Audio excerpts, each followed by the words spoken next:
Hello नमस्कार and welcome back to another video of my channel national international. और आज का ये वीडियो होने वाला है एक बहुत ही ज़्यादा कंट्रोवर्शियल टॉपिक के ऊपर, जो कि आजकल बहुत ज़्यादा चर्चा में भी है। तो देरी न करते हुए चलिए आगे बढ़ जाते हैं उस वीडियो में।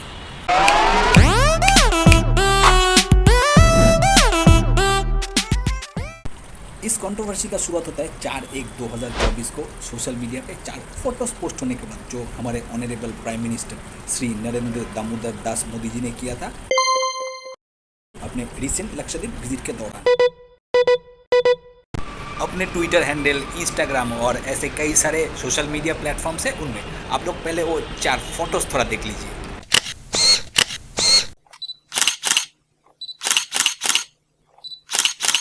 और ये 4 फोटो पोस्ट होते ही हमारे साउथ वेस्ट में बसे एक छोटे से देश मालदीव को ना जाने क्या मिर्ची लग जाता है कि उनके गवर्नमेंट के कई ऑफिशियल्स है जो हमारे ऑनरेबल पीएम के ऊपर बहुत ही ज़्यादा डिरोगेटरी कमेंट करते हैं। और सिर्फ यही नहीं, उनके गवर्नमेंट के और भी कई ज़्यादा ऑफिशियल्स है जो कि हमारे रिलीजियस मुद्दे के ऊपर और हमारे भारतीय संस्कृति के ऊपर एक्सेट्रा सब चीज़ों के ऊपर बहुत ही ज़्यादा डिरोगेटरी कमेंट करना शुरू कर देते हैं। और ये है वो महान 3 व्यक्ति जिन लोगों ने वो सब कमेंट किया था। Like Modi is a clown, puppet of Israel, Mr. Narendra driver with life jacket. और उनके कई ऑफिशियल्स तो ऐसा भी ट्वीट करते हैं कि आप लोग कैसे हमारा जो सर्विस है, इंफ्रास्ट्रक्चर है, उसके साथ कम्पीट कर पाओगे, क्योंकि आपके जो होटल्स है उनमें से तो परमानेंट बदबू आते रहते हैं। ऐसे ही डेरोगेटरी कमेंट वो लोग करते रहते हैं हमारा जो इंडियन स्टैंडर्ड्स है उसके ऊपर। और ये वही मालदीव से जिसके इकोनॉमी का करीब 30 से 40% इंडियन टूरिस्ट के ऊपर डिपेंड करता है, और जिससे उन लोगों को इकोनॉमिक बूस्ट भी मिलता है। और सिर्फ यही नहीं, यही वो मालदीव से जब भी ये देश कोई प्रॉब्लम में पड़ता है तब इंडिया वो कंट्री है जो सबसे पहले इसके हेल्प के लिए आगे आता है। जब 1988 में श्रीलंकन मिलिटेंट ग्रुप ने उनके एम्बेसी पे और उनके प्रेसिडेंट पे हमला किया था, तो इंडियन पैरामिलिट्री ने जाके उन जगह को रेस्क्यू किया था और उनके प्रेसिडेंट को भी रेस्क्यू किया था। और इसके बाद जब 2004 में सुनामी आया था तब इंडिया वो कंट्री जो सबसे पहले वहाँ पे एड भेजा था। सिर्फ यही नहीं, जब 2008 में वहाँ पे माले वाटर क्राइसिस आया था तब इंडिया ने करीब 12 या 24 घंटे के अंदर ना जाने कितने हज़ार गैलन का उधर पानी भेज के वहाँ पे जो ड्रिंकिंग वाटर का शॉर्टेज था उस समस्या का समाधान किया था। और प्रेजेंट टाइम में कोविड के बाद से मालदीव में आने वाले टूरिस्ट में इंडियन टूरिस्ट का संख्या सबसे ज़्यादा है, और 2022-23 में तो ये संख्या एकदम नंबर 1 पे था। और यहाँ का पैकेजेस भी काफ़ी कॉस्टली होता है। ऑन एन एवरेज एक कपल के लिए 4-5 दिन का मालदीव का टूर करीब 2 से 5 लाख रुपए का पड़ता है। क्या बोला तूने? लेकिन मैं गारंटी से कह सकता हूँ, अगर मालदीव के जो ऑफिशियल्स है वो ये सब डेरोगेटरी कमेंट नहीं करते तो अभी भी बहुत सारे लोग हैं जो लक्षद्वीप की जगह मालदीव में जाना पसंद करते हैं। और हो भी क्यों ना, क्योंकि वहाँ का जो टूरिज्म का इंफ्रास्ट्रक्चर है वो ऑलरेडी बहुत ही ज़्यादा डेवलप है। वहाँ पे बहुत सारे विलास है घूमने के लिए और बहुत सारे वाटर एक्टिविटीज़ भी है करने के लिए।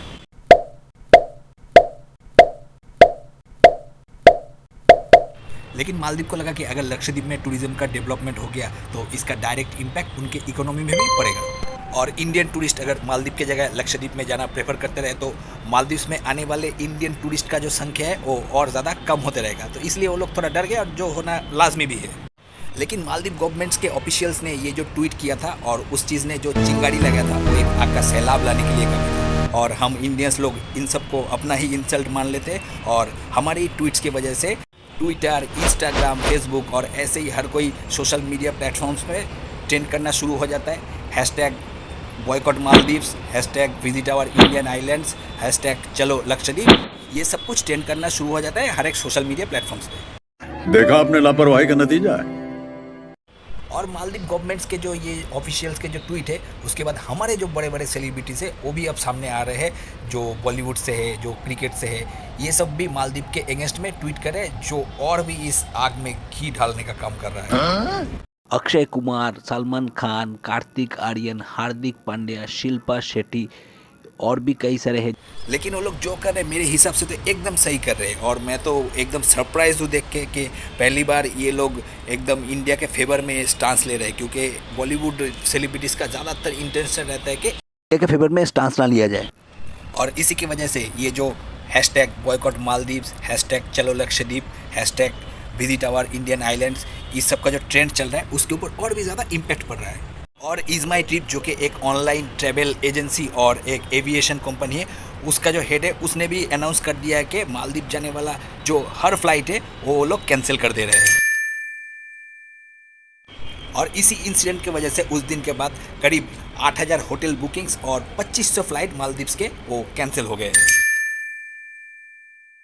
और इसके बाद मेक माई ट्रिप से भी ये इन्फॉर्मेशन आ रहा है कि उन लोगों का जो लक्षद्वीप का होटल का जो सर्च है इस टॉपिक के बाद से 3400% का बढ़ गया है। और यही सब सीनरियो देखते हुए उनके जो प्रेसिडेंट है वो अभी गवर्नमेंट लेवल पे इंडिया से माफ़ी भी मांग रहे हैं, लेकिन अब तक तो बहुत देरी हो चुका है। माफ़ी भी मांग रहे हैं लेकिन बीच बीच में कभी कभी इंडिया को इनडायरेक्टली इंसल्ट भी करे जा रहे हैं। जनता माफ नहीं करेगी। और इन सब के बीच उन्होंने इजराइल को भी बीच में घसीटा था, तो इजराइल ने भी ये अनाउंस कर दिया कि वो लोग वहाँ पे जो डिसैलिनेशन का जो प्रोजेक्ट वो लोग करने वाले थे वो थोड़ी देर बाद शुरू होने वाला था, लेकिन उसको भी वो लोग अभी तुरंत शुरू कर देंगे।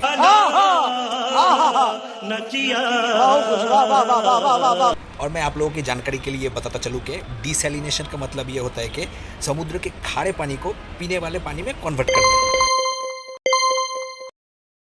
और टाटा ग्रुप के हेड श्री रतन टाटा जी ने भी ये अनाउंस कर दिया कि वहीं पे बहुत सारे विलास और 2 ताज ब्रांडेड रिजॉर्ट भी बनने वाले हैं, और वहीं पे और कई एयरपोर्ट्स भी बनने वाले हैं रिसेंट टाइम्स में।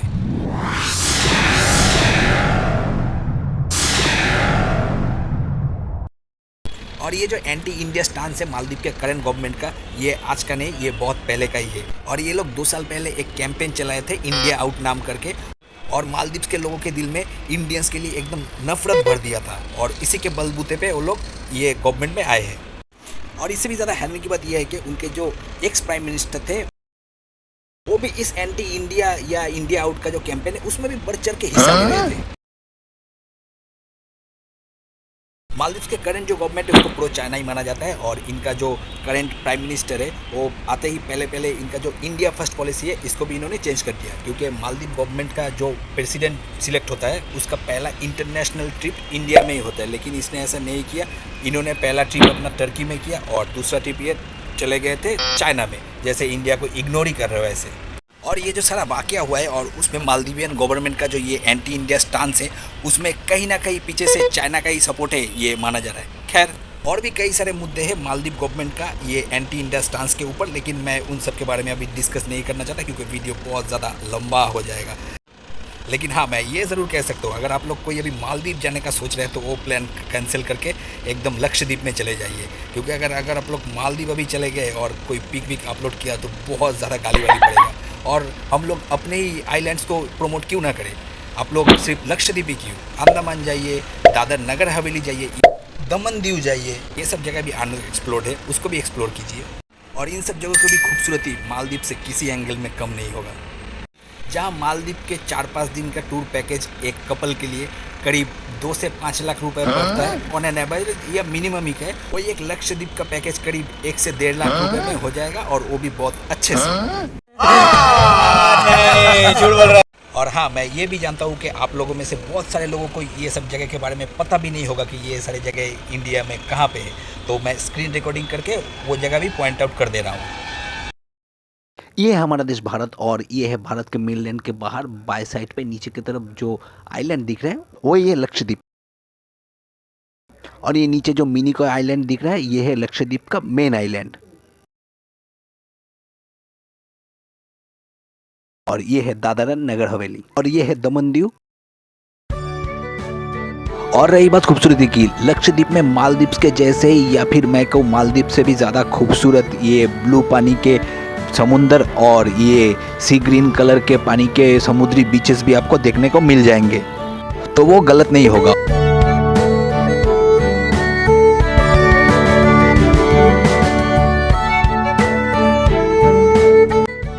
और ऐसे खूबसूरत से सनसेट्स भी देखने को मिल जाएंगे। और यहाँ पे भी बहुत सारे वाटर एक्टिविटीज भी है करने के लिए।